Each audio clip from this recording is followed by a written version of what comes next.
Homeless man on a corner, right? You've seen them. But what if one was a forgotten war hero? This artist's sketch accidentally unlocked his incredible story in a reunion decades in the making. Hello everyone, now we find ourselves under a pale morning sky, where sunlight slips between buildings and paints slow-moving shadows across the sidewalk. There's a soft hum in the air, coffee carts wheezing steam, early traffic crawling, pigeons squabbling over a crumb near a bench. People are already too busy to look up from their phones or down at the lives strewn quietly along the concrete, and there, in the middle of it all, is a man. You probably wouldn't survive a week in his shoes. Not in the wind-battered coat he wears, or under the stares that never linger long enough to ask, "Who are you really?" So, before you get comfortable, take a moment to like the video and subscribe, but only if you genuinely enjoy what I do here. And I'd love to know, where are you watching from, and what time is it there right now? Now, relax, maybe turn on the fan for some soothing noise, and let's get into today's story. You're standing on a familiar corner, sketchpad balanced on one knee, capturing the rhythm of the street, faded signs, crooked lampposts, the impatient tilt of a cyclist's head. You're an artist who doesn't chase perfection, only truth. And the truth today isn't in the baristas or the joggers or the mirrored windows. It's sitting 5 feet away on a crumbling patch of sidewalk, barely noticed, perfectly still, an old man. Layers of gray coat, frayed at the cuffs. His skin is folded like aged paper, marked by deep, stubborn lines. A face the world has walked past 1,000 times. But you can't. Because you see something others don't, a stillness that speaks. You don't know his name yet. All you know is the urge to draw him is stronger than anything else in the frame. You hesitate. The man hasn't noticed you, or pretends not to. You've sketched strangers before, but this feels different. There's history in his face. There's silence that weighs more than sound. Your pencil taps against the page, uncertain, and then you start. Light strokes. His brow first, the heavy arch, sunken but proud. The cheekbones, sharp but softened by time. Every line seems to tell a story you can't yet hear, but your hand knows how to listen. People move around you like river currents, but you're anchored here, drawing something they don't think is worth seeing. That's when a voice slices through the moment. "Oh, come on," it says, bright and mocking. "A homeless old man. What's worth drawing about that? You should sketch me instead." You look up. A young woman, no older than you. Stylish, confident, smirking like she just said something clever. Her name's Vivian, though you won't know that for a while. You pause, studying her face, flawless, symmetrical, photogenic in a magazine way. But it lacks something. Depth, maybe. Whether. You give her a polite nod and turn your eyes back to your sketchpad. She steps closer, her voice losing the playful edge and growing curious. "Seriously, why him?" You speak softly but clearly. "Because he has a beauty that time has bestowed. Stories that a young face can't yet carry." Vivian blinks, caught off guard by the answer. She doesn't respond right away. She's still staring at the old man, but not with contempt this time, just confusion. You don't expect her to understand. Most don't. You glance at the man again. He still hasn't said a word. Still hasn't looked your way. But now, maybe, he's listening. The sounds of the city seem to fall away for a moment. Just you, your sketchpad, and a face full of echoes. You remember your grandfather's voice, a voice deep with memory, dry with wit. He used to say, "The face changes. But the weight behind the eyes, that's where the real story lives." He would have seen this man too. He'd been a war writer. Your grandfather, August, carried a notebook through gunfire, captured grief in ink.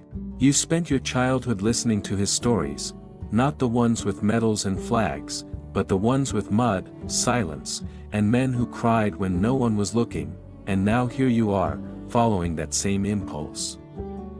Not to fix people. Not to save them. Just to see them. You keep sketching. The lines grow darker, more defined. A shadow here, a twitch of the jaw there. You notice a faint scar above his eyebrow, like a brushstroke gone wild. A roughness to the knuckles, as if they've held more than cardboard signs in their lifetime. You realize with quiet certainty, this man has lived a life worth knowing, and just as the thought forms, he lifts his head, his eyes meet yours. No words yet, just the smallest nod. But it's enough. Enough to tell you this isn't the end of a sketch, it's the beginning of a story. The moment doesn't break, it just breathes.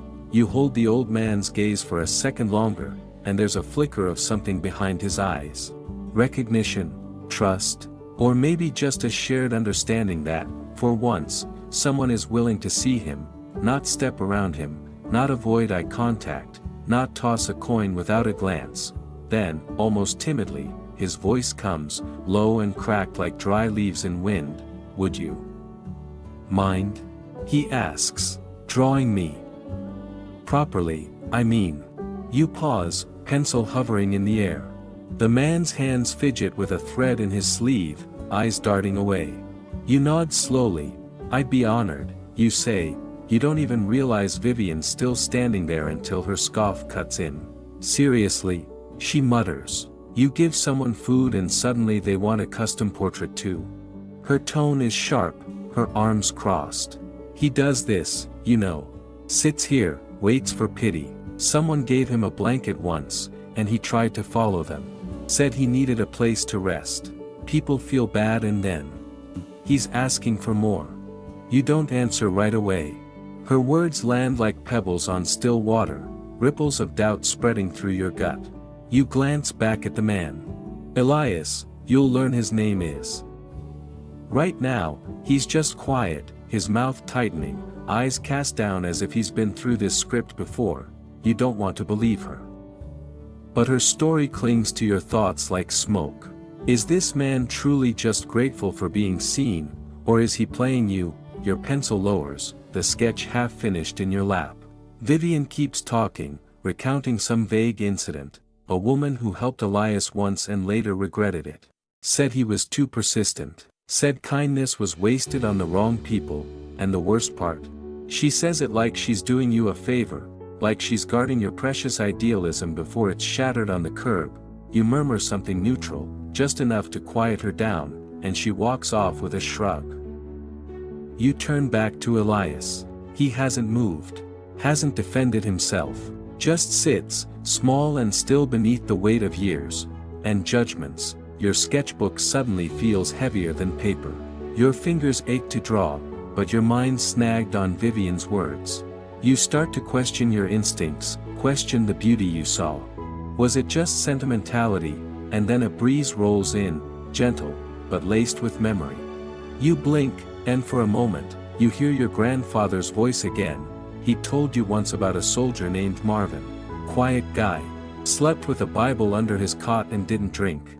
Everyone thought he was a coward. Until the day their convoy hit an ambush and Marvin, barehanded, dragged two wounded men from a burning truck while rounds flew around them. Never spoke about it after. Just went back to peeling potatoes the next day. Your grandfather said, the good ones never ask to be seen. But when you do see them, don't look away. You look at Elias now, really look. His shoes are worn flat at the soles. His coat has stitching that doesn't match. His fingernails are lined with city dust, but under that is a soldier's posture, barely hanging on, a man taught to endure. Your doubt doesn't vanish, but something steadier replaces it, the decision to ask, to listen, before judging. You close your sketchbook and sit beside him on the concrete. Not close enough to crowd, but near enough to share space, not pity. He doesn't speak right away. Neither do you.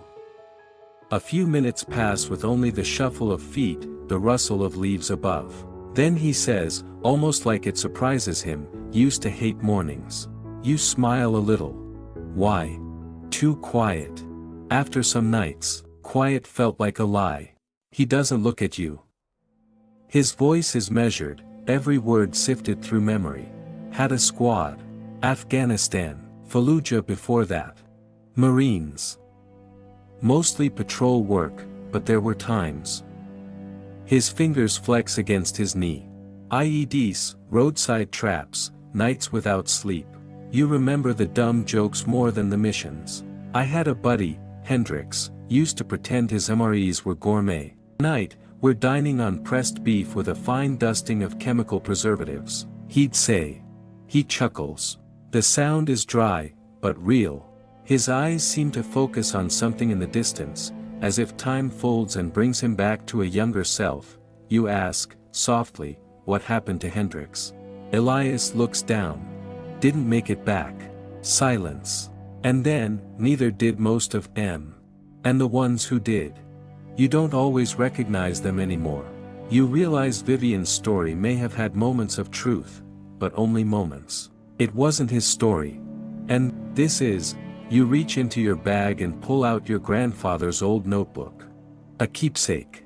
The spine's cracked, pages foxed with age.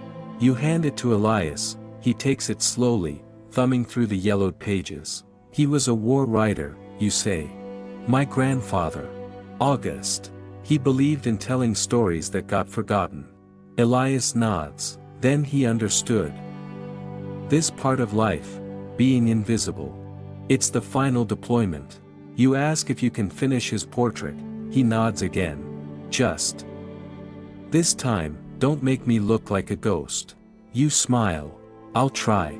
And as your pencil meets paper again, it no longer draws a stranger. It draws a man who survived things most people will never understand, and still came back to a world that mostly forgot him, not today.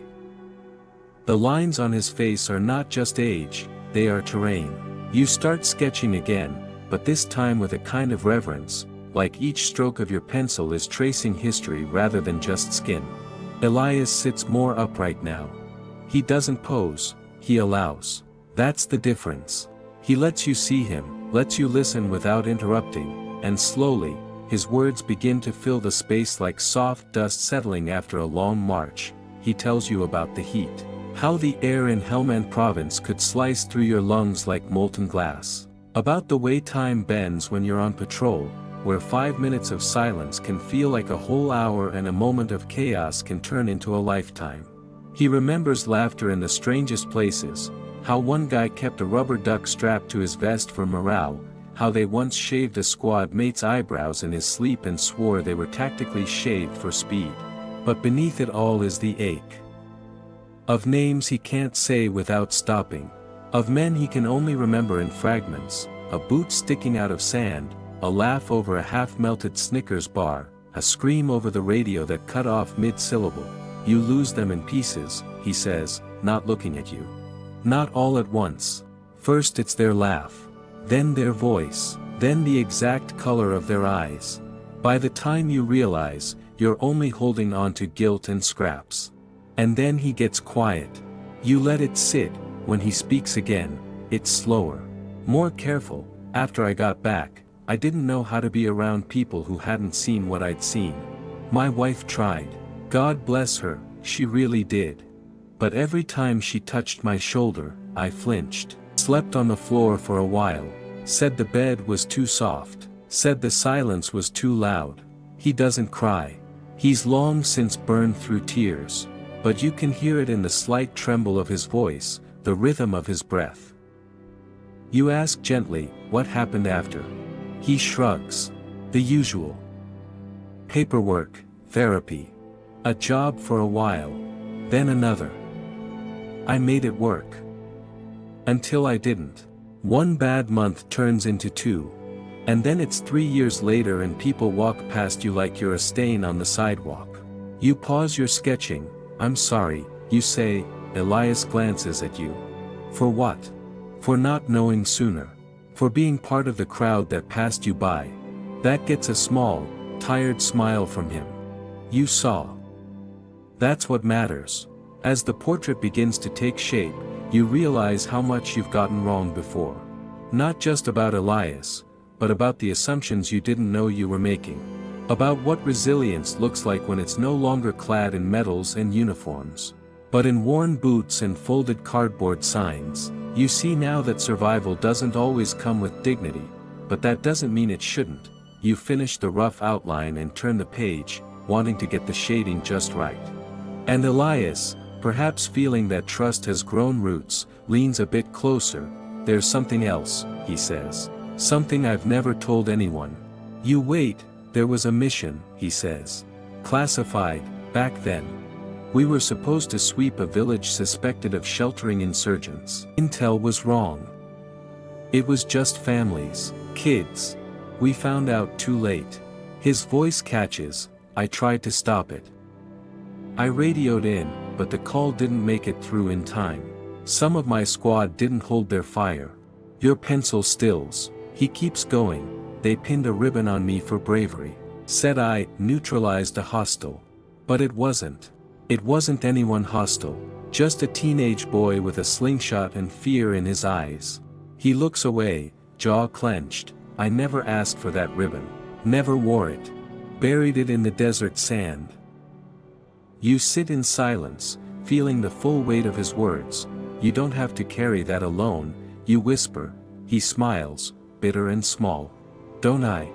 When I close my eyes, it's not medals I see. It's the ones we couldn't save. And the ones I failed." You press your hand lightly to the page, his image, now more defined, more him. "My grandfather used to say," you murmur, "that some stories scream, and some whisper. But the whispered ones are the ones we're most afraid to hear." He nods slowly, "And sometimes," you continue, "they're the ones we most need to." You finish the portrait hours later. It's twilight by then, the city turning golden, cars slicing by in streaks of light. Elias studies the drawing with a quiet awe, his fingers tracing the shadows along his own cheekbones, the careful rendering of his eyes.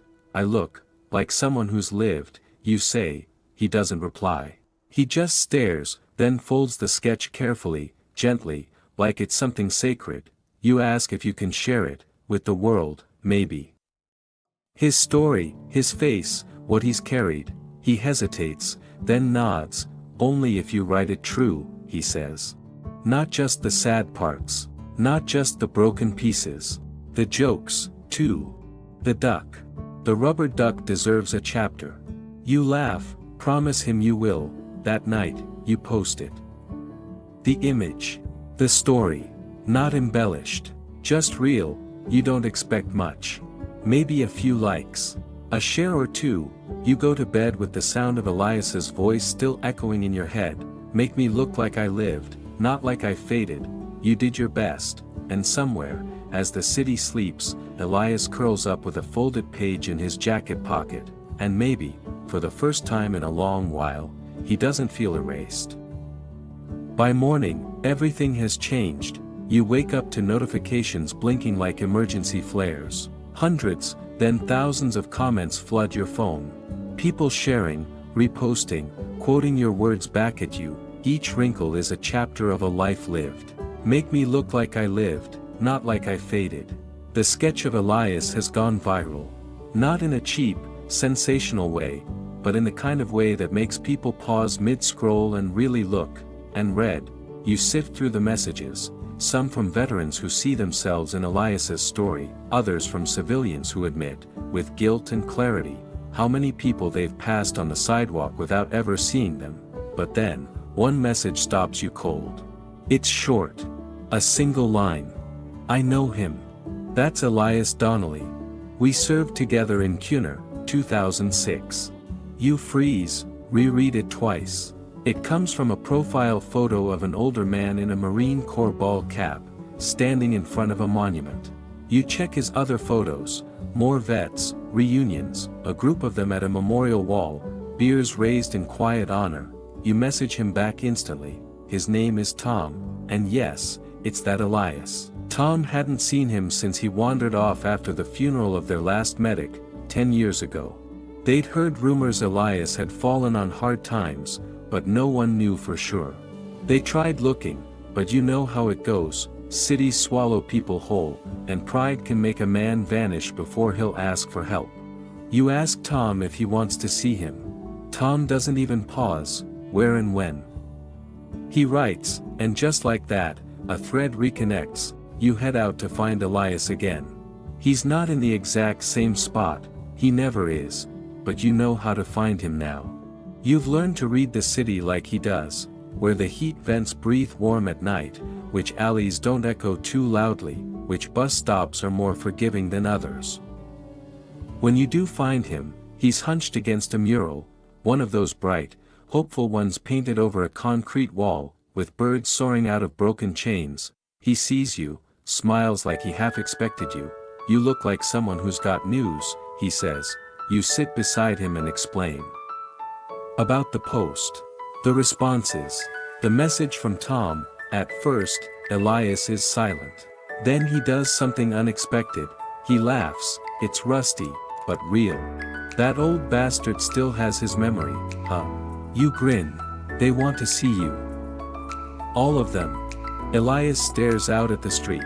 Been a long time since I was anyone's something. You've always been someone, you reply. They just didn't know where to look. He agrees to meet them. You arrange a date, a spot. A small veterans center a few neighborhoods over. They offer to host, no questions asked. A staff member even says she remembers Elias from years back. He used to sweep the lot for a few bucks and never asked for more than a hot meal. The day arrives, you help Elias clean up, not to change him, but to honor the moment. He insists on keeping his jacket, the one with the frayed collar and the stitched-on patch that says 2nd Battalion, 7th Marines. You comb his hair, let him use your razor. When he sees himself in the mirror, he whispers, "Don't recognize the man, but I remember the eyes." You walk together to the center. They're already there, 5 men, maybe more, all older now. Faces weathered by years, but smiles lit with something deep and immediate. The moment Elias steps through the door, it's like a switch flips. Eli. Holy hell, it is you. They move in fast. There's no ceremony. Just arms around shoulders, hands gripping forearms, voices cracking mid-sentence. They don't ask why he disappeared. They don't mention medals, or politics, or past mistakes. They just embrace. One of them, Rodney, you learn, presses his forehead against Elias's and says, "We thought we lost you, brother." Elias, blinking fast, replies, "Maybe I just needed time to find myself again." The reunion spills into the hours. One vet pulls out a photo of their old tent. Another holds up a tattered notebook with field journal scrawled on the front. Elias finds his name in the margins, drawn in someone's blocky handwriting. At one point, someone asks about the portrait. You pull it from your sketch pad, hand it around. They treat it like gold. "Damn," one of them murmurs. You caught him. All of him. And Elias, who once flinched at compliments, lets himself smile fully. No hesitation, the center takes a group photo. They pose, arms around each other, some standing, some seated. Elias is in the middle, sketch in hand, eyes wet. You send it to your followers that night. You caption it, "The story didn't end on a sidewalk. It ended in a circle of brothers." As it should. It takes hours for Elias to finally say goodbye to each one. They make plans to meet again.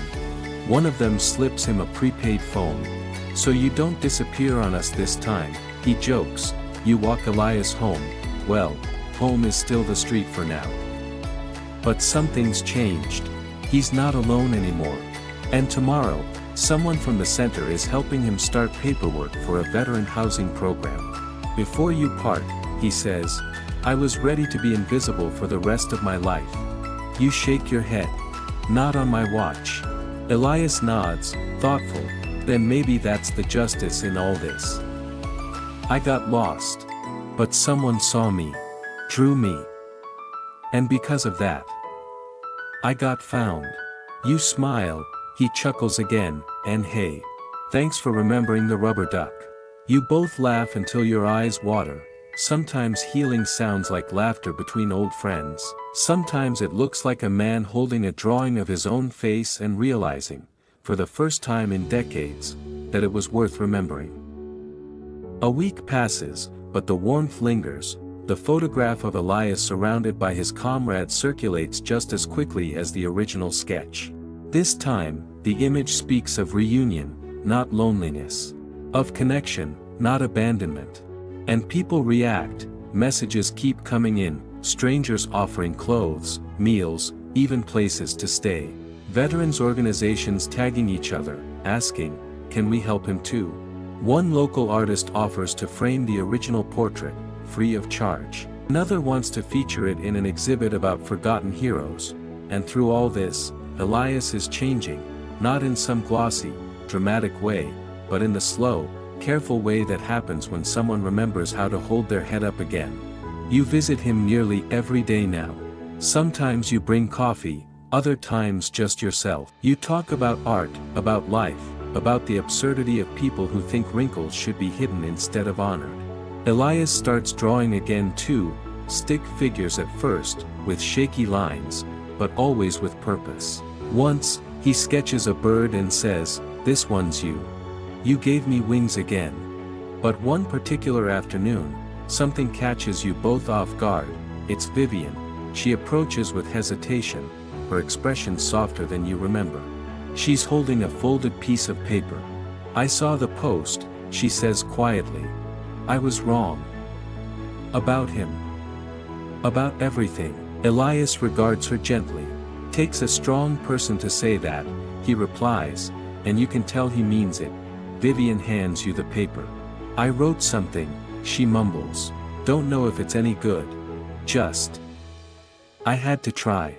Later, you read it. It's a poem, raw, imperfect, but honest. About blindness. About second chances. About how the lines we ignore on someone's face are often the maps of the battles they've survived. You sent her a message that night. It is good. She doesn't reply right away, but that's okay. Growth takes time. Elias's application for housing gets approved. The day he receives the call, he weeps. "It's just a room," he says between sobs. "But it feels like a second chance." You help him move in. It's small, but warm. A real bed. A window. A lock on the door that only he holds the key to, and on the wall, you hang the framed portrait. He stands before it for a long time, taking it in. "Never thought someone would draw me," he murmurs. "Let alone make me matter to so many people." You answer softly, "You always mattered. I just helped others see it." And it's true. Because this was never just about a drawing. Or a post. Or going viral. It was about rediscovery. About what we all lose when we stop looking. Elias's application for housing gets approved. The day he receives the call, he weeps. "It's just a room," he says between sobs. "But it feels like a second chance." You help him move in. It's small, but warm. A real bed.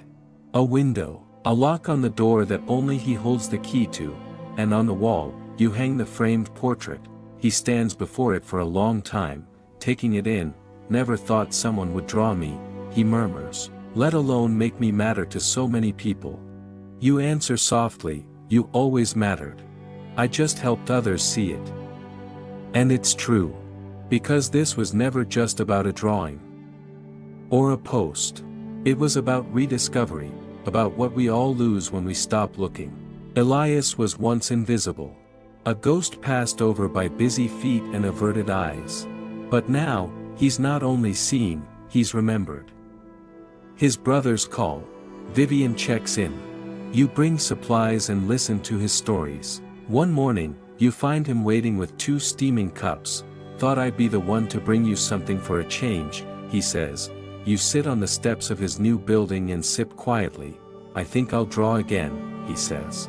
"Not because I'm good. Just because I want to." You hand him a new sketch pad. Blank pages waiting. He smiles. "Let's see if these old hands still remember the way." As the weeks roll by, Elias finds rhythm again. His step lightens. His voice strengthens. He still sleeps lightly. Too many years on concrete does that, but he dreams now. He talks about wanting to speak at a school. Maybe write a little, even if just a few words. He wonders if his old letters might still be in a footlocker somewhere. The last time you visit before a trip, he stops you at the door. "Tell them something for me," he says. You tilt your head. "Tell who?" "Anyone who listens to your stories. Anyone who watches." Tell them this, he steadies himself, that quiet strength rising in his chest. Tell them that no one becomes homeless because they want to disappear. And no one loses value just because life broke them in places we don't understand. You nod, words caught in your throat. Elias gives you a crooked smile. And tell them it's never too late to look again. You walk home differently that day. Slower. Not out of sadness, but out of reverence. Because every passing face might be a story waiting to be heard. And because sometimes, kindness isn't in the big gestures, it's in stopping long enough to see someone, to ask their name, to sketch them in full light, to help them come back into focus. So, now that you've heard all of this, slow down with me, take a moment to let the noise of the world settle. Maybe close your eyes for a beat, let the hum of the room rise around you. What we just walked through wasn't just a story. It was a thread, the kind that ties memory to meaning, and meaning to people we forget too easily. Elias may have started as a face on the sidewalk, but what he became, through recognition, reconnection, and gentle remembrance, was something far more universal. We all carry pieces of the past. Some wear it in medals, others in silence, and a few, like Elias, in wrinkles that too many overlook. But beneath each furrowed brow is a history. And behind every pair of tired eyes, a lifetime of standing up, falling down, and trying again. So wherever you are, be it a quiet corner of a cafe, or the last bus home, or just a chair under soft lighting, I hope you remember to see people again. Fully, deeply, not just their rough edges, but their stories. And if you find someone like Elias, pause, because you might be the person who sketches them back into the world. Now exhale with me, feel the ground beneath you. And remember, you were never just here to watch, you were here to witness, and now, you're part of the story, too.